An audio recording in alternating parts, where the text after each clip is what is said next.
to an ethic of relational consequences. And that's huge. It turns what was traditionally a source of personal guilt and anxiety into a potential source of spiritual connection and affirmation. It does. And this affirmation then leads directly into the third major systematic field, which links sexuality and ethics to the broader failures of the institution itself. Power and abuse. Macht und Missbrauch. Yes. This linkage is absolutely critical because the book makes it clear that sexual ethics can't be discussed in a vacuum. It bundles questions of sexual morality with a robust analysis of systemic power and abuse structures. Why are these two topics so inseparable in the text's argument? They're intertwined because the text fundamentally recognizes that rigid, fear-based sexual laws are not just theological positions. They are often powerful tools for control. Tools to maintain institutional power imbalances. Absolutely. When authority, what the text refers to as office and authority, Amt und Autorität, is disconnected from the lived reality of the faithful, it creates environments where hypocrisy and abuse can flourish. So the source is arguing that a rigid public morality can actually enable institutional secrecy. It provides a distraction, or maybe a shield. It can. It enforces rigid external rules for the general population while sometimes covering up abuses of actual power committed by the very authorities who define those rules. The integrity of church authority is therefore inherently questioned. It's analyzed in light of historical power imbalances. The ethical failures are not just individual sexual sins, they are systemic failures, enabled by a culture of fear and secrecy. And the book's solution is what? The book demands the use of clear words, clarivate, and critical thinking as essential for any responsible dialogue. You cannot achieve genuine sexual ethical maturity without first achieving institutional ethical integrity and accountability. The lack of one feeds the failures of the other. This is such a comprehensive critique. It moves from the cosmological challenge of creation diversity to the personal integration of desire and grace, and then right to the institutional failure of power and abuse. This is systematic progression. And it leads us, finally, to what is maybe the most provocative question in the entire FAQ structure. I think it is, yes. The question of the queerness of the divine. Yes, the source includes the challenging query. Whether Jesus or God can be thought of as queer gedacht werden kann. Now, when many people hear that, the immediate reflex is to apply a modern political or identity label, which can easily confuse the theological argument being made. So we need to be very clear about this. What is the theological rationale provided by the text for even raising this question, and how does it relate back to the idea of creation diversity? The rationale is rooted deeply in theological and biblical interpretation. It's using the term queer not as a contemporary identifier, but in its broader linguistic sense. That which transcends or violates or deviates from the normative, the fixed, the expected category that's been established by human structures, the odd one out, the one that doesn't fit the box. The God doesn't fit in our boxes. Exactly. The divine nature, by definition, transcends human sexual and gender binaries. The text posits that to think of God as queer in this context is to recognize that the divine identity, as it's revealed across scripture and tradition, is constantly pushing the boundaries of human expectation. It challenges our rigid definitions of what is natural or ordered. Can you give us a concrete theological or biblical example of that transcendence, one the text might be alluding to? Sure. The text often uses Christology as its primary basis. Think about Jesus. By virtue of his incarnation and his ministry, he consistently defies the fixed categories of his time. How so? He operates outside of traditional social norms regarding family ties, economic status, religious purity laws. He touches the unclean. He eats with sinners. He elevates women in a patriarchal society. He is both fully God and fully human, a concept that in itself queers the fixed binary between the sacred and the profane. And what about God more broadly, the Trinity? The triune nature of God, Father, Son, Holy Spirit transcends the limitations of any singular human identity or gendered pronouns. These are just metaphors. And the text argues they are often inadequate containers for the divine mystery. So it's using the concept of queerness as a lens to assert the radical nonconformity of the divine to our human-made rules. It's essentially reclaiming the expansiveness of God. Yes, and this affirmation that the divine is inherently expansive connects back perfectly to the idea that creation is inherently diverse. It has to. It must. If the creator is the source of boundless creation diversity, then the creator cannot be limited by the rigid binaries that human institutions impose on that creation. This intellectual exercise forces the church to be humble before the mystery of God, who cannot be contained by our constructs of gender or sexuality. And this whole systematic analysis, from creation diversity to divine nonconformity, it lays the essential groundwork for massive institutional change. Because it shows that rigidity is not just unpastoral, it's fundamentally theologically unsound. That bridge is precisely where we turn our focus now. The practical consequences. This isn't just high-level theology. This text is explicitly designed to open concrete, tangible new paths for pastoral practice and church reform. Yes, pastoral praxis and crucially a reform. The goal is to move these abstract principles into the lived, concrete life of the church community. And the required transformation is comprehensive. It impacts the entire institutional apparatus. The text details specific consequences across four main areas. First, culture and liturgy. How the community worships. Yes, ensuring rituals and symbols are inclusive. Second, sacraments. Sacramente, making sure these ritual gateways of faith are accessible and offending for everyone. What are the other two?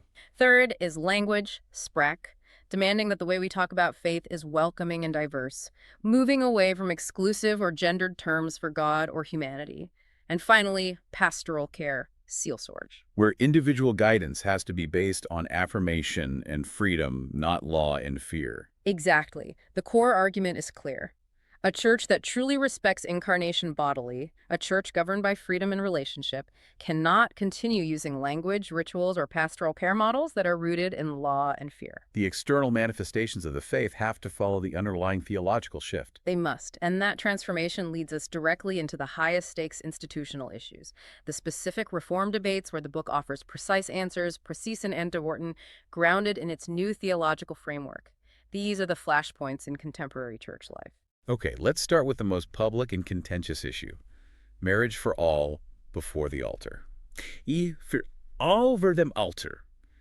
What are the specific arguments the text uses to push for full sacramental inclusion?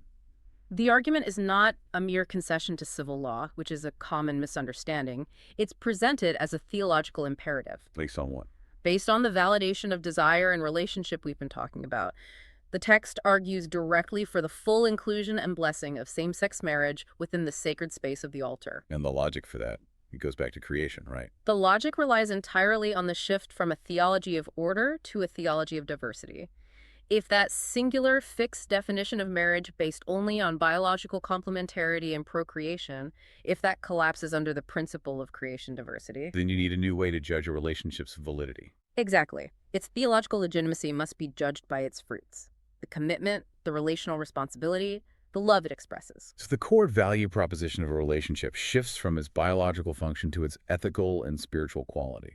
You've got it. If a loving, committed relationship embodies the principles of freedom and relationship, if it fosters dignity and acts as a source of strength for the individuals involved, the text argues it is, by definition, a manifestation of grace. So to withhold the blessing is to deny what's already there. To withhold the full sacramental blessing is to deny the spiritual reality already present. The church must affirm the grace it sees embodied in the lived reality of the couple. The argument is that exclusion based on sexual difference is simply incompatible with a gospel focused on radical love. Next, the text addresses the historical struggle for women's ordination, or Frauenordination. Now, why is this issue, which might seem distinct, so fundamentally intertwined with queer theology in this specific source? This is a powerful demonstration of the text's systematic nature. It's all connected. The source emphasizes that feminist perspectives are intertwined, feministische Perspektiven werden miteinander verschränkt, with the arguments for queer theology. Why? Because both movements rely on dismantling the exact same oppressive structure. The historical exclusion of women from office and authority, from Amt and Autoritat, relies heavily on the belief in a rigid order of creation. One that dictates fixed roles based on biological sex. Exactly, and that is the very same theological framework that's used to exclude non-traditional sexualities from marriage or full participation in the church. So when the concept of order of creation collapses into creation diversity, the arguments for excluding women from leadership based on fixed gender roles, they fall apart at the same time. Simultaneously. With the arguments for excluding same-sex couples from the altar, it's a unified critique of institutional rigidity and hierarchy, both of which are rooted in a flawed cosmology, It treats them not as two separate battles. but as two symptoms of a single systemic theological flaw: the over-reliance on fixed, human-defined categories. The discussion here is nuanced. It's not an attack on celibacy as a spiritual discipline chosen by individuals. Many people find immense spiritual value in it, So the focus is on its enforcement. on its mandatory enforcement for specific offices, like the priesthood. The text links mandatory celibacy directly back to the themes of office and authority and that gap between doctrine and lived reality. So what's the argument? The argument is that when institutional authority mandates celibacy, it imposes a fixed law that frequently conflicts with the natural embodied reality and desires of its ministers. In a theological system that prioritizes freedom and relationship, the mandatory nature of celibacy is viewed as a mechanism of institutional control. Control used to maintain an artificial, separate hierarchy. Yes, rather than a genuine expression of spiritual freedom or a validation of the body. So if the entire theological framework is meant to validate the body and desire as a source of strength, then imposing a blanket mandate that denies fundamental human connection becomes ethically questionable under this new model. Especially when that denial is tied to institutional power. It asks a deep question about integrity. Is this requirement truly serving a spiritual purpose, or is it maintaining an authoritarian structure? By demanding that the church respect lived reality. The text implicitly questions any law that consistently leads to hypocrisy, loneliness, or ethical failure among those who are forced to adhere to it against their nature. Finally, and this is so crucial for the individual faithful, the text prioritizes conscience freedom, Gewissensfreiheit. This seems to be the ethical application of the principle of freedom and relationship at the personal level. It is the ethical endpoint, really. The importance of individual conscience freedom in making moral decisions is prioritized fundamentally over rigid, generalized institutional laws. So the institution doesn't get the final say. The text makes a clear distinction. In a system based on law and fear, the institutional law dictates the ethic. It demands passive obedience. But In the proposed system. in the proposed system, which is human-centered and based on freedom and relationship, the individual, guided by an informed conscience, accountability, and responsibility to others, that person is entrusted with making the ethical decision. It affirms their maturity. It affirms the individual's mature, responsible engagement with grace, their capacity to discern love and dignity over blind adherence to external institutional rules. So the dialogue effectively hands the moral agency back to the faithful. It empowers them to make decisions based on love and dignity, guided by grace, rather than obedience and fear of consequence. And that ultimately summarizes the book's encompassing invitation. It calls for a factual, clear, and effective dialogue, a sachlichen, deutlichen und wirksamen dialogue. And that dialogue has to be open and analytical. Right. Grounded in respect for the core of tradition, but demanding clear words and decisive action for a church that genuinely recognizes diversity as a gift and not just a complication to be begrudgingly managed. This has been an incredibly deep and systematically structured breakdown of some very complex material. Before we conclude, let's just emphasize the ultimate goal of this foundational work for the listener. I think the ultimate goal of this reference work of dialogue, this Nachschlagwerk, this dialogue, is to establish a comprehensive theological system where freedom and relationship take absolute precedence over law and fear. That's the core. That's the core. It is a sustained, systematic plea for theology to validate the body, to validate lived human experience, and to validate desire itself, lust, as integral to grace, spiritual power, and the divine life. It tries to harmonize the human and the sacred. So for you, the learner, this deep dive provides the essential systematic framework for analyzing these complex church reform movements. When you hear debates in the news about marriage for all, or women's ordination, or celibacy mandates, You now understand the underlying theological mechanism the reformers are using. right, they're arguing for a paradigm shift. The move from a rigid order of creation to an expansive principle of creation diversity. And the reframing of desire as a source of strength linked directly to grace. You can trace how an abstract theological idea like incarnation, that deep respect for the embodied experience, translates directly into institutional policy and personal ethics. The power of this text really lies in its unity, doesn't it? It does. It doesn't treat these issues as isolated skirmishes, but as components of a single necessary paradigm shift for the institution to remain relevant and true to its own claims about love and human dignity. We began with the question, what happens when theology takes desire seriously? And the answer, according to Eureka Circe, is a theological revolution, one that dismantles old power structures and affirms human life in all its complexity. A new framework that demands institutional integrity and individual moral agency. Which leaves us with a final provocative thought for you to consider. The entire discussion began with lust as a source of power.